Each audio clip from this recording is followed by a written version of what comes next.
Hello and welcome back. Let's start our today's topic.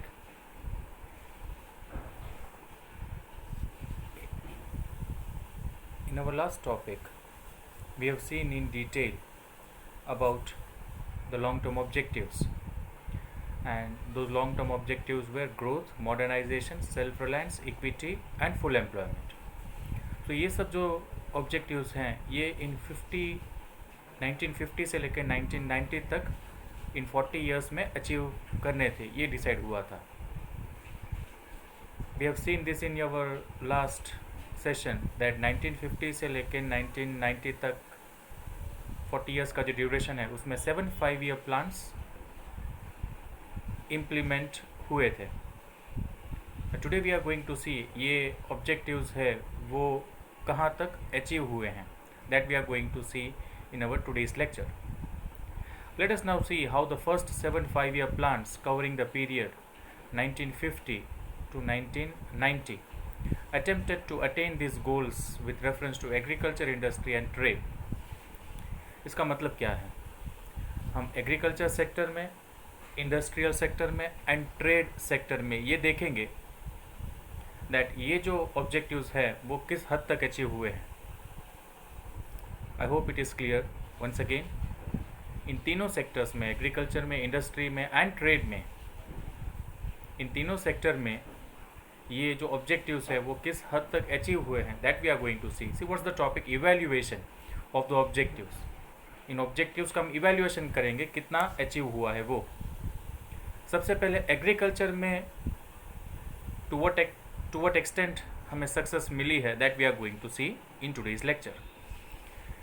Agriculture sector में हम कहाँ तक सक्सेसफुल रहे हैं वो स्टार्ट करने से पहले let's see one thing. State of agriculture on the eve of independence. Independence के समय एग्रीकल्चर का स्टेटस क्या था ये जानना पहले ज़रूरी है. उसके बाद हम देखेंगे कितना सक्सेस हमें मिला है 40 इयर्स में एग्रीकल्चर सेक्टर में. As we have seen in our first lecture, in our first chapter actually, agriculture on the eve of independence was backward, stagnant.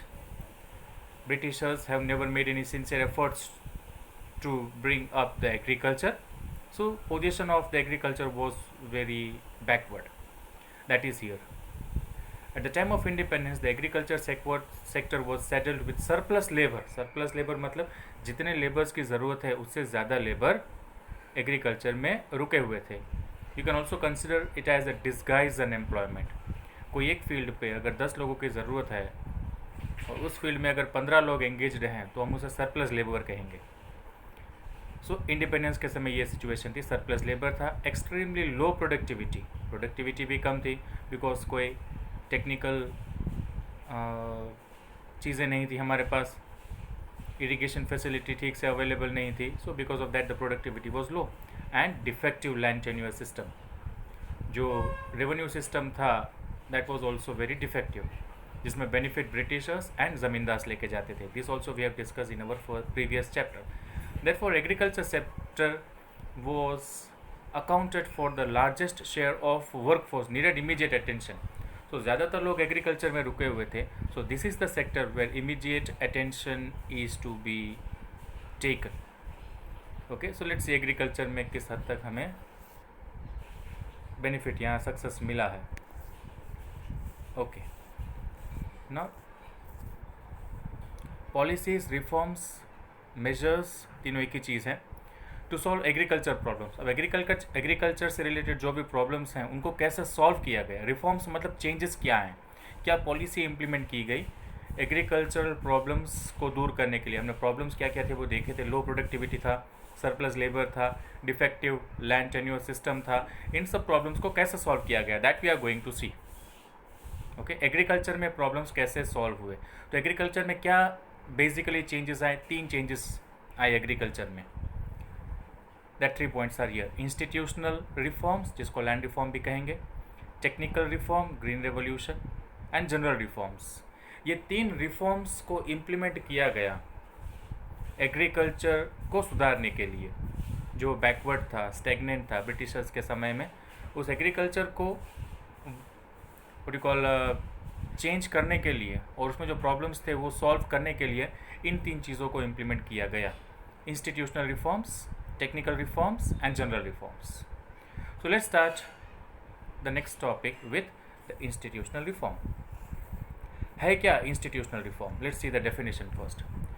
Institutional reform refers to change in the ownership of land holdings and promote equity in agriculture. समझो institutional reforms है क्या या land reforms है क्या. Land reforms means land में changes किस में? Change in the ownership of land. पहले जिसका लैंड था वो अगर किसी और का हो जाए तो उसे हम कहेंगे चेंज इन ऑनरशिप. तो इसके बारे में सोचा गया यहाँ पे एंड इम्प्लीमेंट किया गया. एंड एग्रीकल्चर में इक्विटी लाना, that is the meaning of institutional reform. से सिंपल है, change in the ownership and equity in agriculture, that is institutional reform. ये 2 point. Okay, what are the 2 things?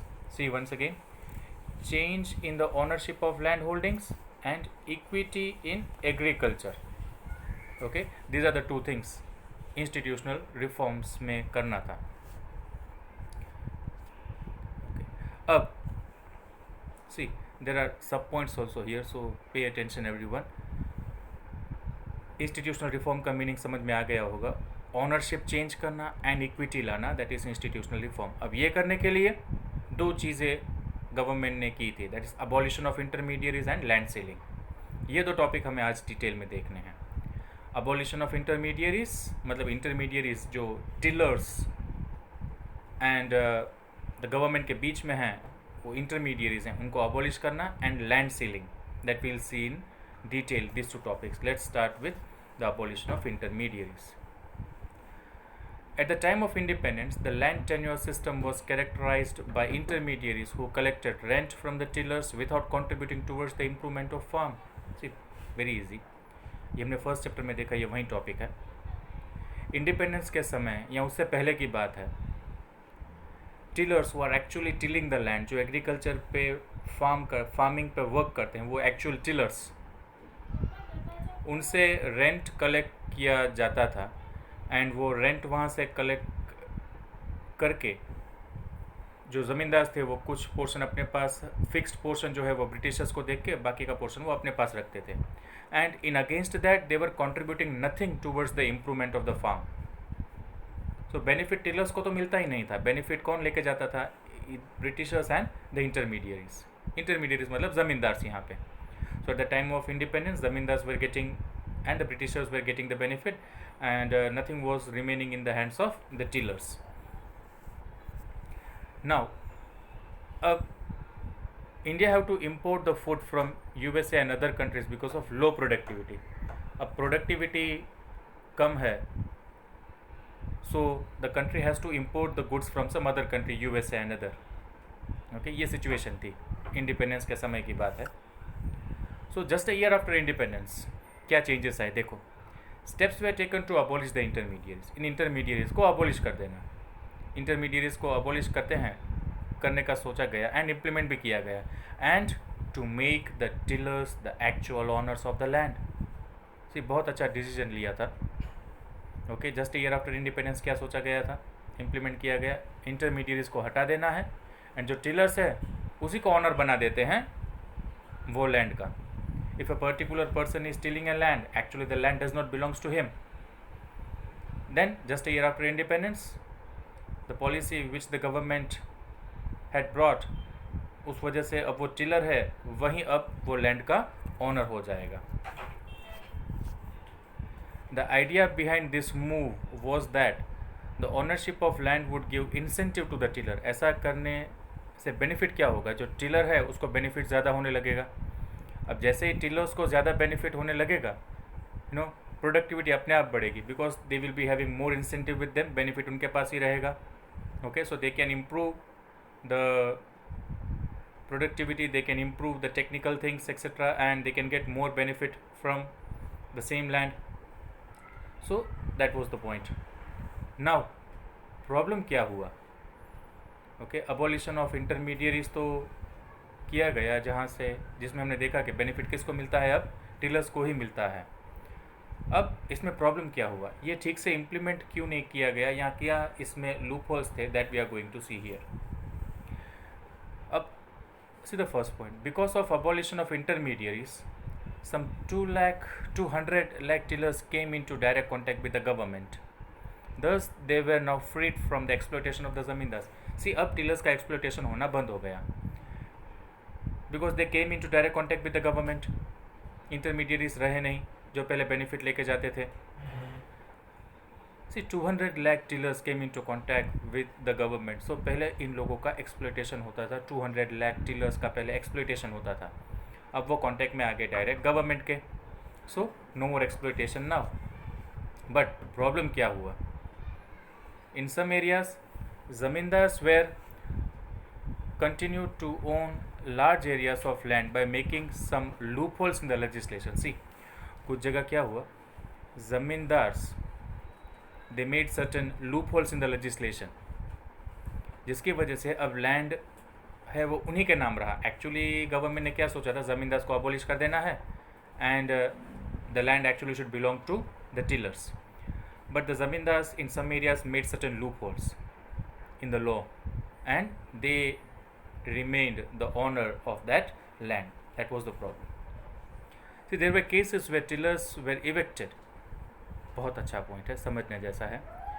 See, there were cases जहाँ पे tillers को evicted, tillers को निकाल दिया गया and the landowners claimed to be the actual tillers. They themselves told that they are the actual tillers on that land. पहले कोई और टिलिंग कर रहा होगा उनके लैंड पे. The land should actually belong to those tillers only. But उन्होंने क्या किया? उन टिलर्स को ही निकाल दिया एंड वो खुद ही टिलर्स बन गए ताकि वो लैंड उन्हीं के पास रहे, किसी और के पास जाए नहीं. See, this is the thing they have done. So land actually remained in their hands only. Now कुछ जगह पे ऐसा भी हुआ जहाँ पे टिलर्स के हाथ में लैंड आ गया, ओनरशिप उनकी हो गई.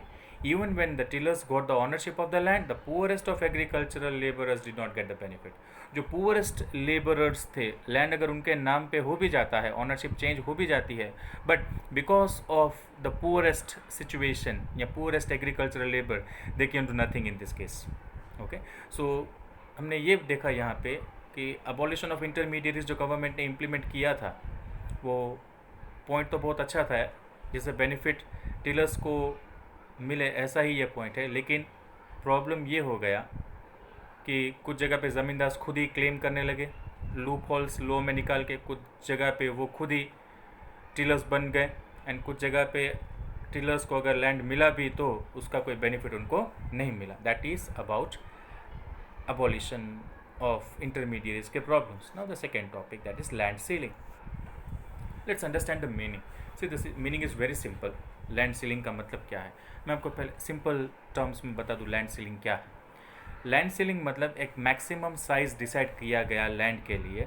तो एक पर्टिकुलर पर्सन के पास उससे ज़्यादा लैंड अगर है तो that would be taken by the government and would be given to the landless cultivators and small farmers. Simple.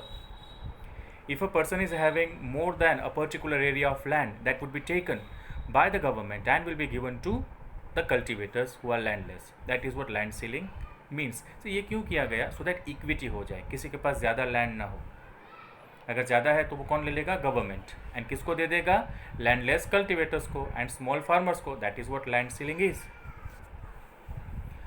Now what is the purpose of land ceiling? यही equity. The purpose of land ceiling was to reduce the concentration of ownership in the hands of few. कुछ ही लोगों के हाथ में ownership रहे land की, ये ना हो कि इक्विटी आ जाए एग्रीकल्चर सेक्टर में. That was the purpose of the land ceiling. अब देखो इसमें भी प्रॉब्लम्स थे. गवर्नमेंट ने इंटरमीडिएट्स को अबॉलिश किया लेकिन उसमें प्रॉब्लम हुआ. So the things was not properly implemented. Government ने लैंड सीलिंग इम्प्लीमेंट किया. Now let's see land ceiling में प्रॉब्लम क्या आया. The first point, the big landlords challenged the legislation in the courts. तो बड़े लैंडलॉर्ड्स थे जिनके पास ज़्यादा ज़मीन थी, they challenged this thing, land ceiling, in the court. Now delay हो गया, इसके इम्प्लीमेंटेशन में डिले हो गया. ये डिले होने की वजह से क्या हुआ? उन्होंने जो लैंड था मैक्सिमम, मतलब एक फिक्स लैंड से ज़्यादा उनके पास जो लैंड था वो उन्होंने अपने रिलेटिव्स के नाम पे रजिस्टर करवा लिया. से फॉर एग्जांपल गवर्नमेंट अगर डिसाइड करता है दैट, से फॉर एग्जांपल से 100 स्क्वायर मीटर एरिया है वो एक पर्टिकुलर पर्सन के पास होना चाहिए. अब किसी के पास अगर 500 स्क्वायर मीटर एरिया है, देन 400 स्क्वायर मीटर है वो गवर्नमेंट ले लेगा एंड किसी और को दे देगा. But what that person has done, उसने 100 स्क्वायर मीटर एरिया है वो अपने पास ही रखा, बाकी जो 400 है वो 100 करके अपने रिलेटिव्स के नाम पे कर दिया. अब हर एक के पास तो 100 स्क्वायर मीटर ही है, सो ये लूप होल हो गया. सो प्रॉब्लम आ गया लैंड सीलिंग को इम्प्लीमेंट करने में. Okay, so that is the point. That was the problem in the land ceiling.